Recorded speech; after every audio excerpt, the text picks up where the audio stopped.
Alors bonsoir à tous pour Actu Soir. Ça va être la deuxième prise du coup pour cette vidéo parce que la première je l'ai trouvée un peu trop violente, je me suis un peu trop énervé donc je suis obligé de la retourner.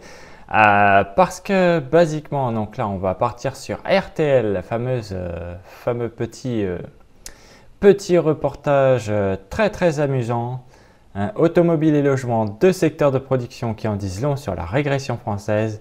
Ouais, c'est bien, mais quand le journaliste est un papy, je sais pas d'où est-ce qu'il sort, mais qui est incapable de faire son boulot de journaliste correctement, ou plutôt qui est interdit de dire les choses comme elles sont. Basiquement, il va y avoir plein de bobards. Encore une fois, un écran de fumée classique des médias subventionnés par l'État. Donc voilà, c'est comme si on demandait à Hitler de rédiger un article sur l'antisémitisme. Croyez-moi, ça ne marche pas. Voilà. Donc, et aussi comme disait François Xavier, vous ne donnez pas d'argent à votre ennemi. Et ben voilà. Là, on est pile dedans. Et clairement, sur toutes les saloperies qu'il va raconter, je lui donne 30 sur 100 en termes de points.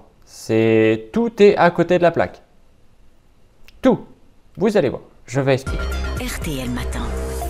7h39 sur RTL, l'Anglais Co avec vous François Langlais, et deux secteurs, donc deux fleurons de notre économie sont au plus mal. Commençons par la voiture. En 2024, la France devrait avoir fabriqué moins d'1 million d'unités, comme en 2023 où on avait sorti 950 000 véhicules des usines Renault, Stellantis et Toyota. C'est le chiffre le plus faible de... Ah, qu'est-ce qui vient m'emmerder encore lui? Bon bref.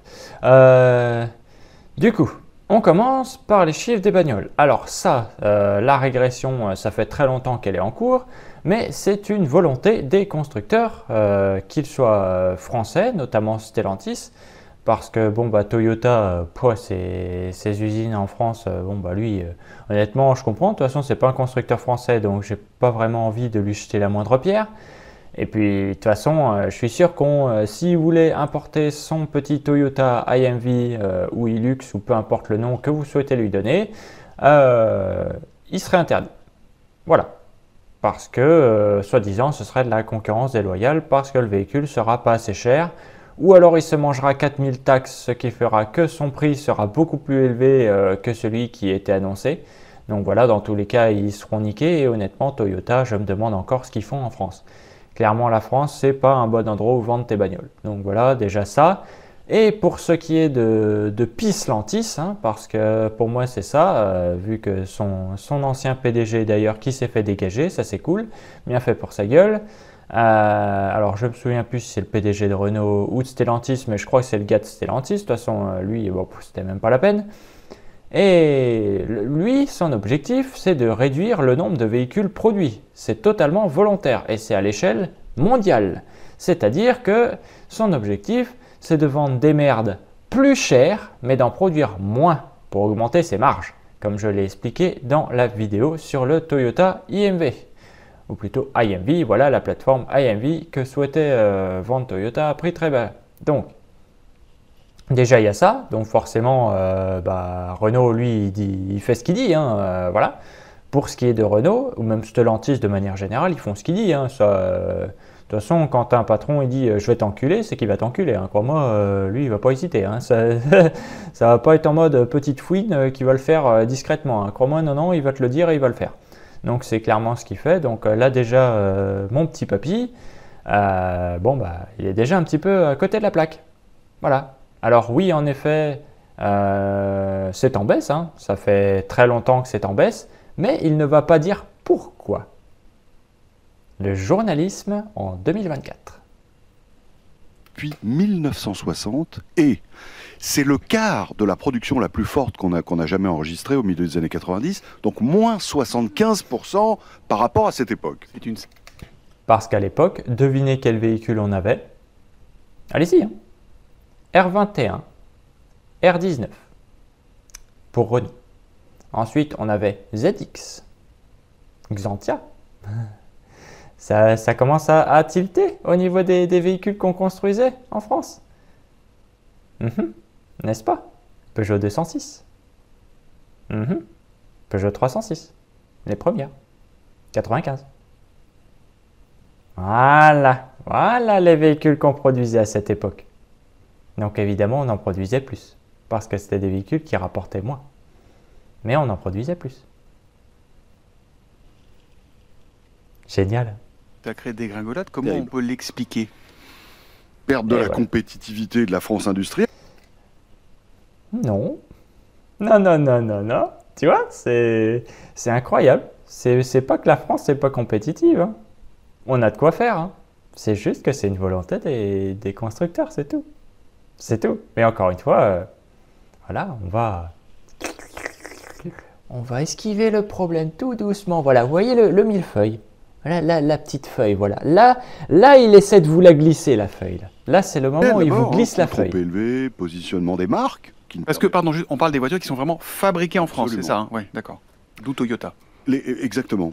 Les marques sont positionnées d'une façon qui ne permet pas de facturer très élevé, des prix élevés, oui.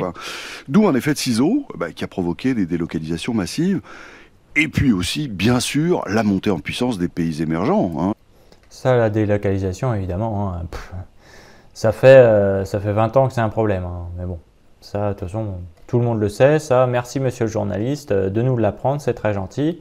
Tout le monde le sait. Merci, Captain Obvious. Sur les dernières décennies. Bon, la France n'est pas la seule à fabriquer des voitures. Les autres pays européens de l'automobile, l'Allemagne ou l'Italie par exemple, ils connaissent la même dégringolade? Non, en fait, en 1960, nous, les Français, nous étions les 4e mondiaux.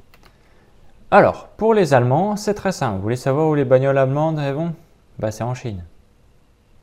Et ouais. Vous pouvez regarder en Allemagne. Beaucoup de patrons, que ce soit de petites entreprises et tout ça, ne serait-ce qu'à Taïwan, ça roule en allemande. Les Mercedes, là-bas, c'est un truc de fou. Vous pouvez regarder, hein, allez-y. Vous pouvez regarder, hein, moi, il n'y a aucun souci. Hein. Vous pouvez me fact-checker, il n'y a pas de souci. Allez-y, faites-vous plaisir. Mais les Allemandes, là-bas, ils aiment les Allemandes. Beaucoup. Donc, croyez-moi qu'en effet, l'Allemagne, ils sont plutôt tranquilles. Derrière, États-Unis, Japon et Allemagne, on a conservé cette place jusqu'en 2000, pendant 40 ans. Puis on se fait dépasser par la Chine, bon, logique, hein, par le Brésil, par l'Inde, par la Corée, mais aussi par l'Espagne. Et puis encore par le Canada, la Thaïlande, l'Indonésie. Ah oui, mais attention, la Thaïlande, c'est encore une fois, Thaïlande et Indonésie, c'est plus des pays du tiers-monde, hein. Vous y allez au jour d'aujourd'hui, niveau technologie, logement, ils sont au-dessus de nous.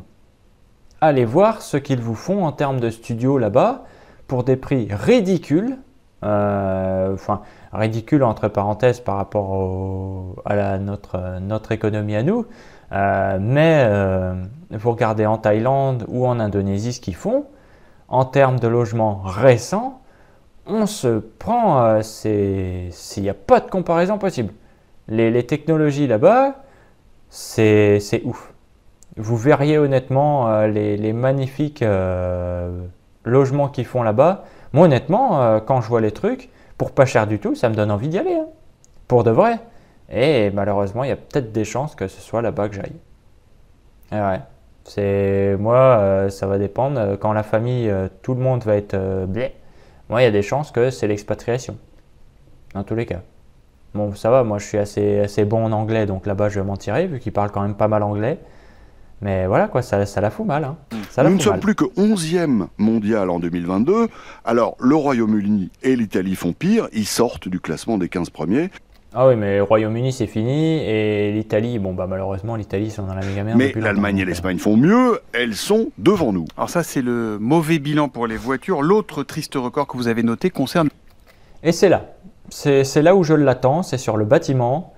Croyez-moi que là, je vais lui claquer le beignet et ça va être rapide. J'espère pour lui qu'il verra jamais ma vidéo parce qu'il va se sentir blessé. Le logement, François. Oui, chiffre incroyable également. La production de logements neufs en France en 2024 sera de 250 000, le chiffre le plus faible depuis 1953. 1953. Ouais, c'est la Fédération française du bâtiment et son patron qui nous l'apprennent dans le Figaro. C'est un véritable effondrement. J'allais dire, il tombe comme une pierre, hein. À l'origine, la montée des prix et des taux d'intérêt. Ouais, mais la montée des prix de quoi? Pourquoi tu n'évoques pas les matériaux? Moi, c'est ça. Alors, en effet, oui, les prix des bâtiments ont augmenté, mais à cause de quoi? C'est le prix des matériaux. Voilà, c'est ça qui est génial.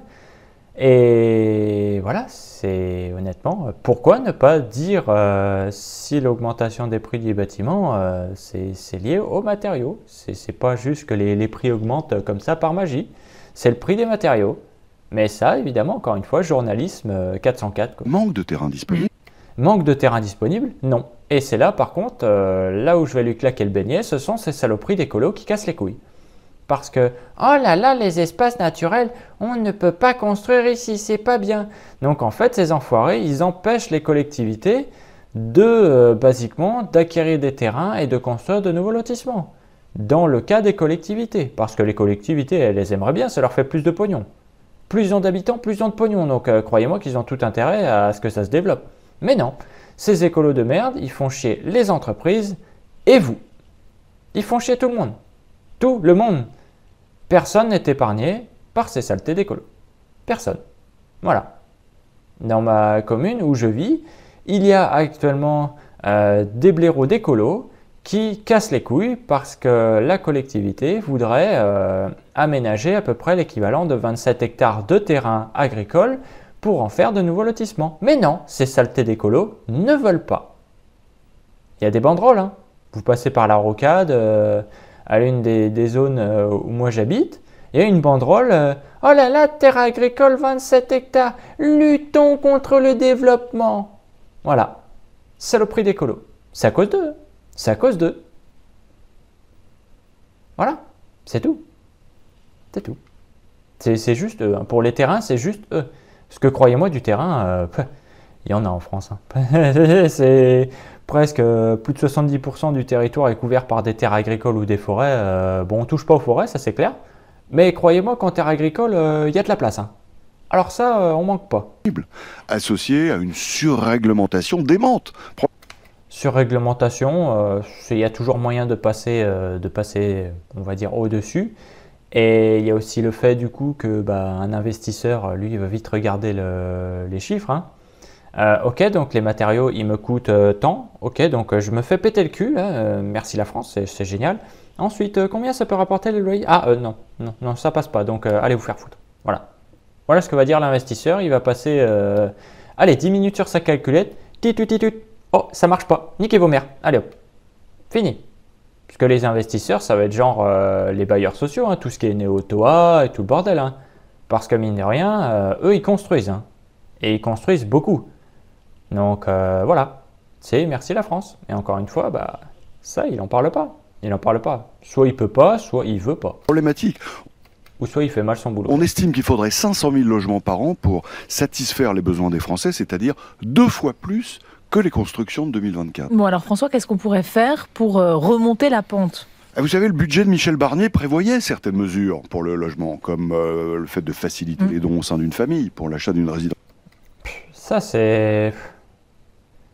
Faciliter les dons, mais ça sert à rien, c'est de la mesurette inutile.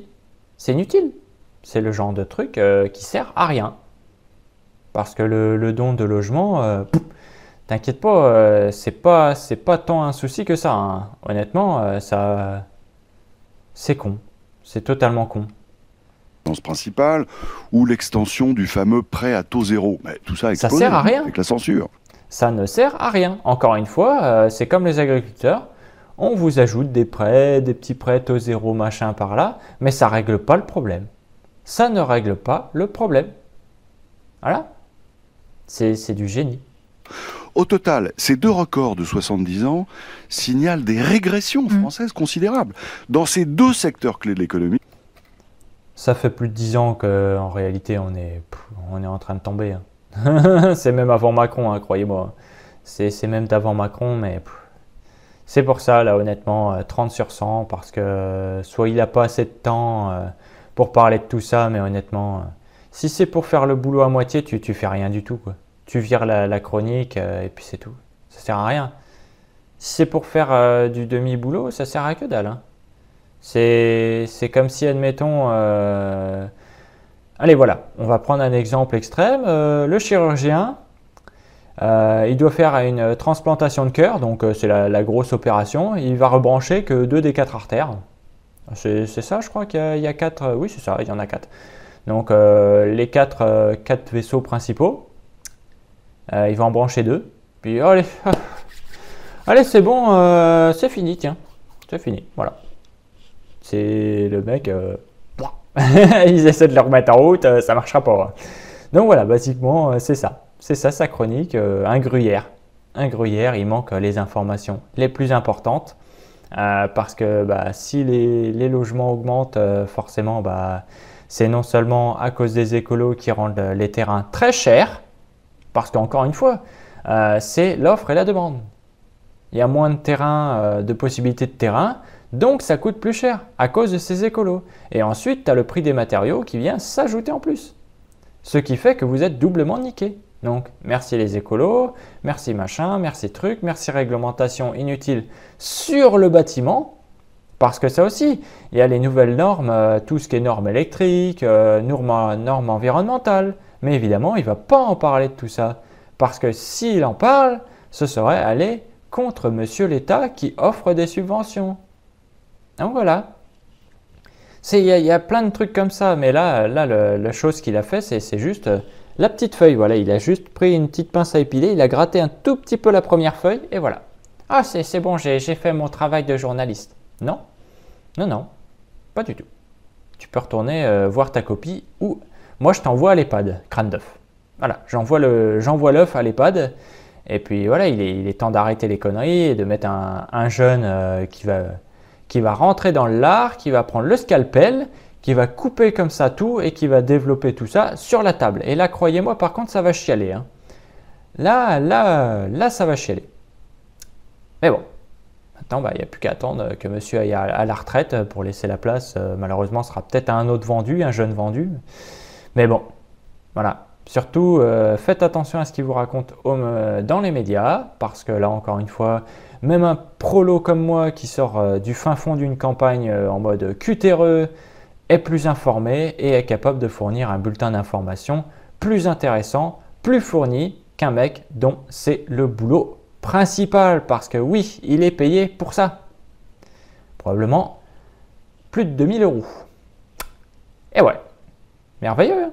Bon bref, moi je vais vous dire à la prochaine pour une prochaine vidéo. N'hésitez pas à vous abonner si vous aimez me voir péter des câbles comme ça en direct. Et puis à la prochaine, salut!